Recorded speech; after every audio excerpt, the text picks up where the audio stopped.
غزنی چې دا په تاریخي لحاظ باندې د سیمې او د نړۍ په کچه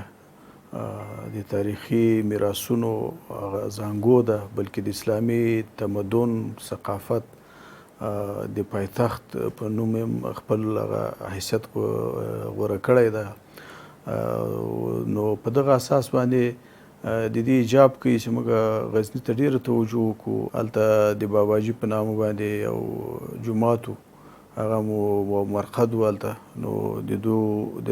مختلفو حکایاتو روایاتو له مخې نه ویل کېږي چې دا نږدې د صحابه کرامو د راتګ سره سم ده په غزني کې د هغه لومړنیو جوماتونو څخه و چې هلته یې تهداب ایښودل سوی ده او جوړ سوي دي. نو د هغه د ترمیم لپاره هم موږ مطمئن یو چې انشاءالله تعالی په دغه نږدې اونیو کې به د هغه هم سروې وشي او د هغه د جوړېدو لپاره د موږ په اولو قدمونو کې د دغه جومات چې په تاریخي لحاظ باندې ډېر نورو ځایونو قدامت درلود او د سیمې خلکو هم په دې کې هغه ډېر اصرار یې درلوده. همدارنګه د اسلامي امارت د زعیم علي قدر امیرالمؤمنین صاحب لخوا نه هم د هغه هم ورته توجه وه، یو حکم یې موږ ته رالیږلی چې تاسې د دغه جومات په جوړولو باندې توجه وکړئ. نو